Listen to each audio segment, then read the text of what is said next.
Let me proceed.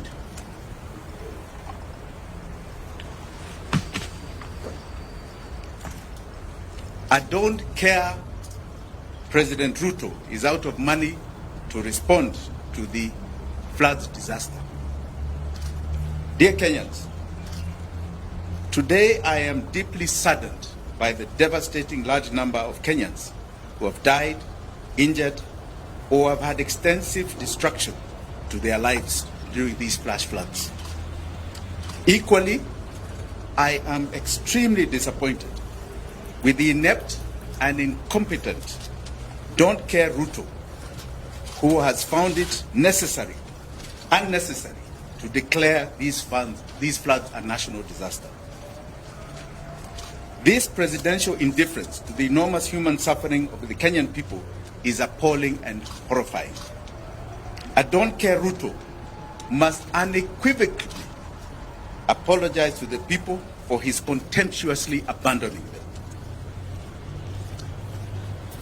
On behalf of myself and my family, I would like to extend my heartfelt condolences and sympathy to all the bereaved families and all those adversely affected by this unforgiving disaster.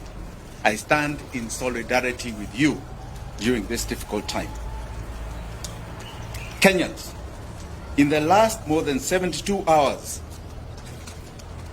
of Kenya Kwanza government in action to set up and coordinate rescue and emergency services across the country,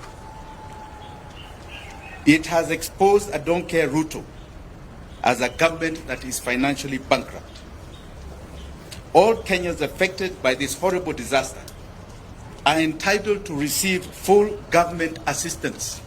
After all, that is why we pay taxes, consistent with their urgent needs and priorities. A legitimate government is responsible for the safety and well-being of its citizens.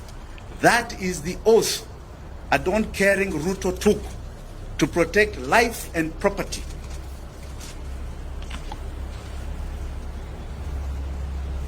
As Ruto does not care, there are many Kenyans who have cared. Kenyans and friends of Kenyans have come out to express their compassion and render generous support, including taking risks to rescue our brothers and sisters. Our togetherness is our strength. I would like to mention just about 3 people here that have stood out across this city of Nairobi. One is a lady called Mzalendo Wanjira of Mathare, and a lady called Hanifa of Mathare. I also, they say the rich also cry in such crises. In Runda, there is a man called Pascal Kambuda who has been very critical in removing a lot of the drainage in people's homes there. These are heroes, and I'm sure many, many heroes from Maimahio to Elwak to Kilifi are going to come out so that you see the true Kenyans that are patriotic.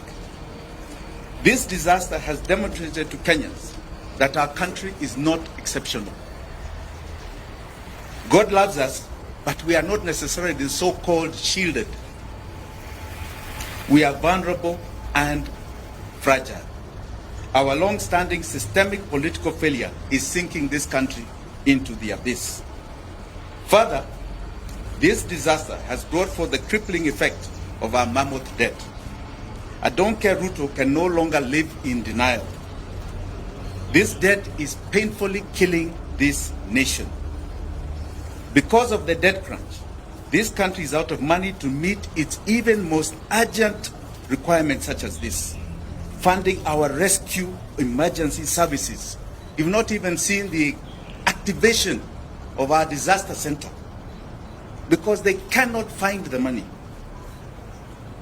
We have been humiliated taking a begging bowl around the world in order to help our people at a time of need. In July 2022, I brought the attention of this nation to a forensic report we did on the public debt heist. We warned that the country is dangerously heading to debt distress with dire consequences.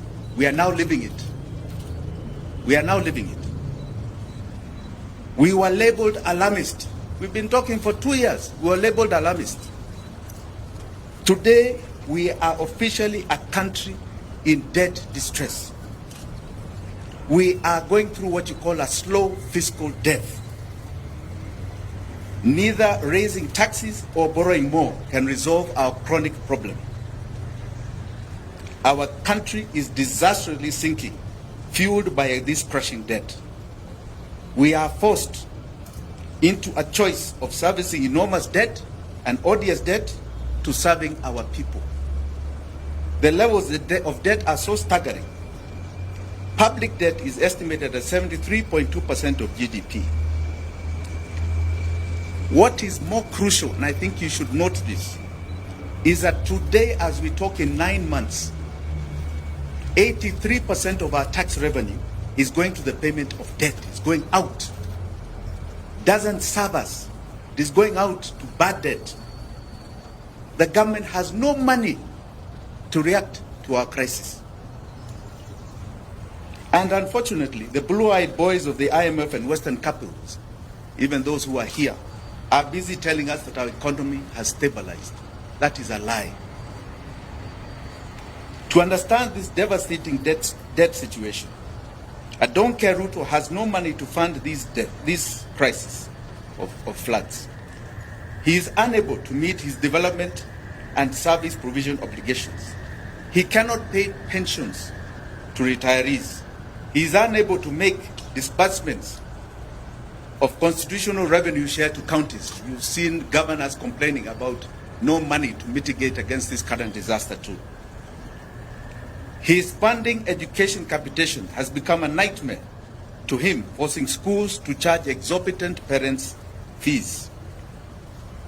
His pending bills, our don't care Ruto, pending bills are now over 1 trillion shillings and have completely overwhelmed businesses who are being shut down by auctioneers.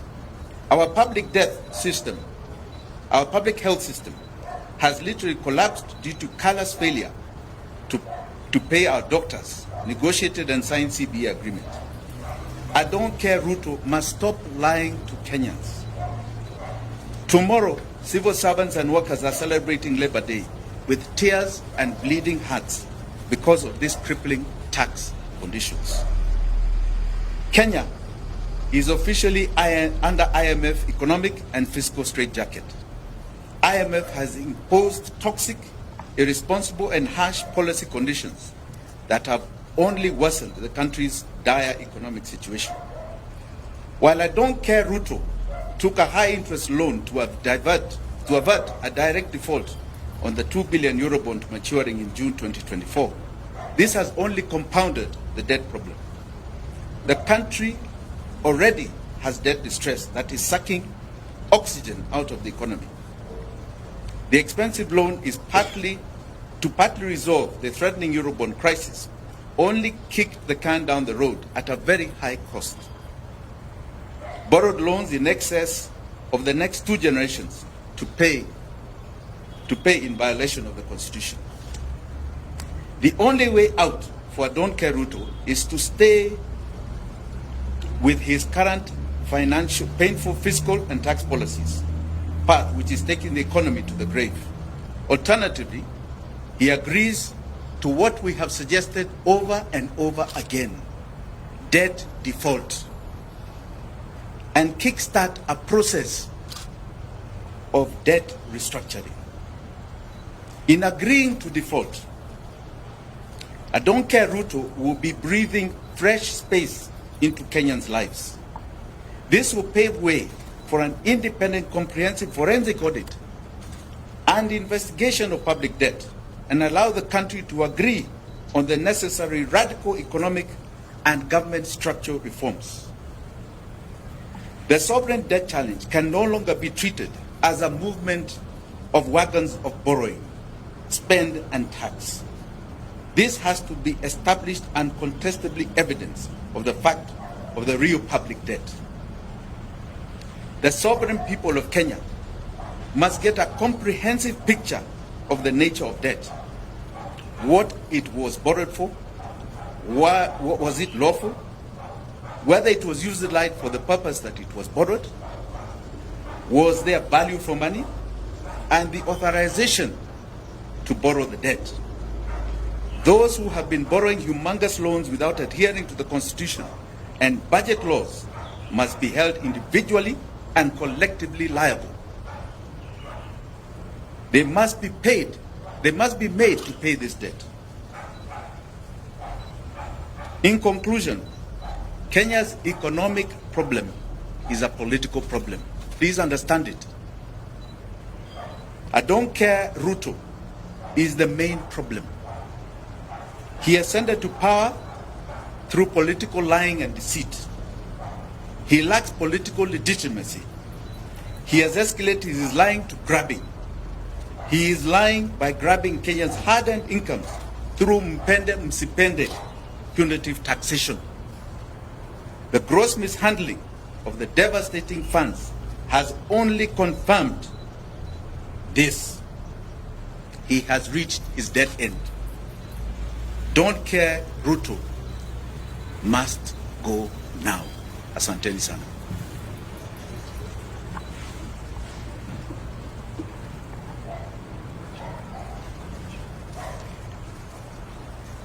I also would like to add that as a family, we have what is called the Minor Wanjigi Foundation that is giving a contribution to Red Cross to help those who are affected. It is a large contribution. We would rather not say it, but we are giving to the Red Cross to help victims of this current disaster. Thank you.